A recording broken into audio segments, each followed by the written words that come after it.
ദീർഘമായ ഇടവേളയ്ക്ക് ശേഷം pace bowler Mohammed Shami Indian cricket ടീമിൽ ഇംഗ്ലണ്ടിനെതിരായ 5 മത്സര ട്വന്റി പരമ്പരയ്ക്കുള്ള 15-അംഗ ടീമിലാണ് ഷമി ഇടം പിടിച്ചത്.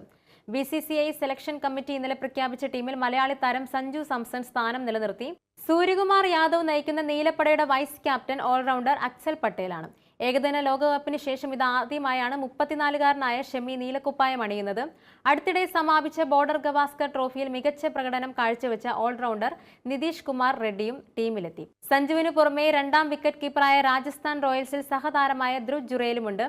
ജിതേഷ് ശർമ്മയ്ക്കാണ് സ്ഥാനം നഷ്ടമായത്. ഋഷഭ് പന്തിനെയും പരിക്കിന്റെ പിടിയിലുള്ള ജസ്പ്രീത് ബുംറ, ഓൾറൗണ്ടർമാരായ റിയാൻ പരാഗ്, ശിവം ദുബെ എന്നിവരെ പരിഗണിച്ചില്ല.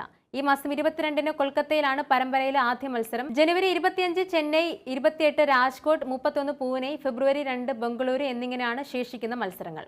ഇംഗ്ലണ്ടിനെതിരായ ട്വന്റി ക്രിക്കറ്റ് പരമ്പരയ്ക്കുള്ള ഇന്ത്യൻ ടീമിനെ പ്രഖ്യാപിച്ചു. മികച്ച ഫോമിൽ തുടരുന്ന മലയാളി താരം സഞ്ജു സാംസൺ ടീമിൽ ഇടം പിടിച്ചു. പരിക്കിന്റെ പിടിയിൽ നിന്നും മുക്തനായ മുഹമ്മദ് ഷമി തിരിച്ചെത്തിയപ്പോൾ ദക്ഷിണാഫ്രിക്കൻ പര്യടനത്തിൽ ട്വന്റി ടീമിലുണ്ടായിരുന്ന രമൺദീപ് സിംഗ്, ജിതേഷ് ശർമ്മ, ആവേശ് ഖാൻ, യശ് ദയാൽ, വിജയ്കുമാർ വൈശാഖ് എന്നിവരെ ഒഴിവാക്കി. പകരം നിതീഷ് കുമാർ റെഡ്ഡി, ഹർഷിത് റാണ, ധ്രുവ് ജുറേൽ, വാഷിംഗ്ടൺ സുന്ദർ എന്നിവരെ ഉൾപ്പെടുത്തി. അതേസമയം വിക്കറ്റ് കീപ്പർ ഋഷഭ് പന്തിനെ പരിഗണിച്ചില്ല.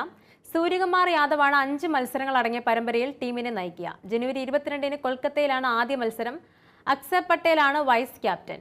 ദീർഘകാലമായി പരിക്കിന്റെ പിടിയിലായിരുന്ന ഷമി ടീമിലേക്കുള്ള തിരിച്ചുവരവിനായുള്ള കഠിന പരിശീലനത്തിനായിരുന്നു. 2023 ഏകദിന ലോകകപ്പ് ഫൈനലിലാണ് ഷമി അവസാനമായി കളിച്ചത്. ദക്ഷിണാഫ്രിക്കയ്ക്കെതിരെ ട്വന്റിയിൽ 2 സെഞ്ചുറി നേടിയ അതേസമയം പന്തിനെ ഒഴിവാക്കി ബാക്കപ്പ് വിക്കറ്റ് കീപ്പറായ യുവതാരം ധ്രുവ് ജുറേലിന് അവസരം നൽകിയെന്നതും ശ്രദ്ധേയമാണ്. ഓപ്പണറായി അഭിഷേക് ശർമ്മ സ്ഥാനം നിലനിർത്തി. യശസ്വി ജയ്സ്വാളിനെ ഉൾപ്പെടുത്തിയില്ല. ശിവം ദുബെയ്ക്കും ടീമിൽ ഇടം ലഭിച്ചില്ല. പരിക്കിന്റെ പിടിയിലായ റിയാൻ പരാഗിനെ ടീമിലേക്ക് പരിഗണിച്ചില്ല. സൂര്യകുമാർ യാദവ്, സഞ്ജു സാംസൺ, അഭിഷേക് ശർമ്മ, തിലക് വർമ്മ, നിതീഷ് കുമാർ റെഡ്ഡി, മുഹമ്മദ് ഷമി, അർഷ്ദീപ് സിംഗ്, ഹർഷിത് റാണ, ധ്രുവ് ജുറേൽ, റിങ്കു സിംഗ്, ഹാർദിക് പാണ്ഡ്യ, രവി വിഷ്ണോയ്, വരുൺ ചക്രവർത്തി, വാഷിംഗ്ടൺ സുന്ദർ എന്നിവരാണ് ഇന്ത്യൻ ടീം അംഗങ്ങൾ.